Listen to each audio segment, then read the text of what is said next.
Hi guys, I'm back with another video. So I just want to show you an unboxing of this new hair that I got from JC Hair, and I wanted to show you guys in the following video how I'm going to be starting off my wigs.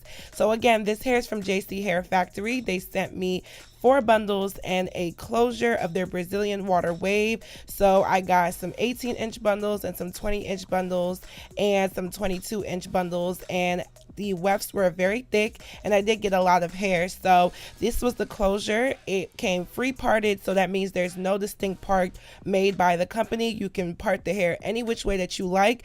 The knots were not bleached, but the front of the closure was bleached, so it's kind of hard to see those knots, but it definitely was bleached at the front, which is the only time I've ever received hair from a company in which the knots were bleached, at least partially.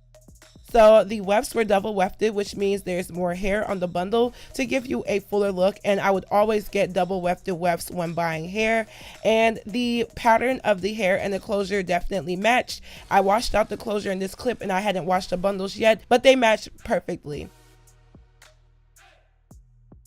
So stay tuned for how I'm going to be styling this hair. I'm going to be showing you guys how I start off sewing my wigs, because I feel like I never show you guys how to thread the needle and start off. So stay tuned for my next video, and don't forget to check the description box for JC Hair. Hi guys, I'm back with another video. So in today's video, I'm going to be showing you some sewing tips on how to start your wig and what to do when you get to the edge of each part of your wig cap. So let's get right into this video.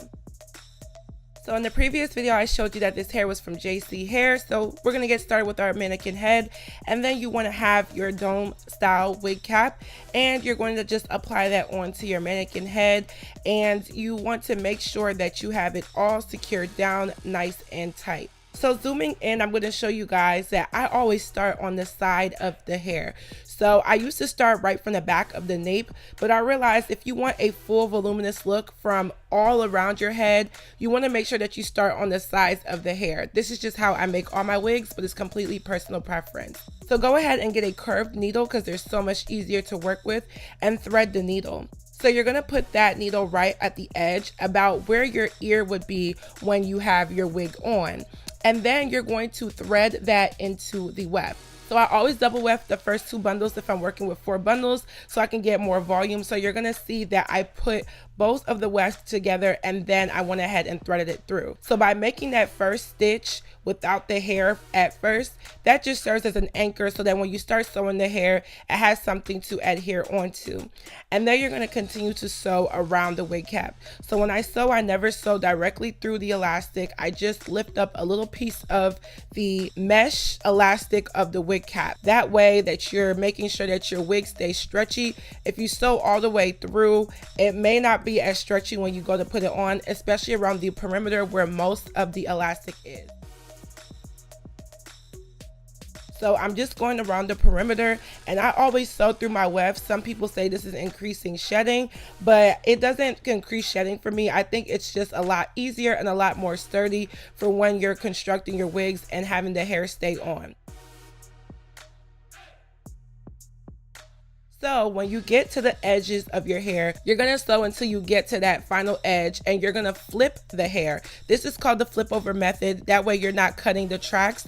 Cutting the tracks is what actually sheds the hair, not sewing through the weft, because the weft is constructed with little tiny little holes / spaces that you can sew through that are knotted. That way your hair is not shedding when you sew through it. And then when you're finished, this is what it looked like for me. So I was working on parting my hair.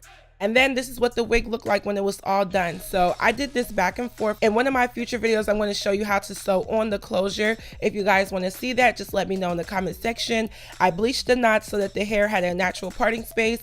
And this is just the final look of the hair. So stay tuned for the next video, in which I'll show you guys how to do a closure with another set of hair. Definitely look at the description box down below and check out JC Hair. You guys will not be disappointed. See you guys in my next video. Bye guys.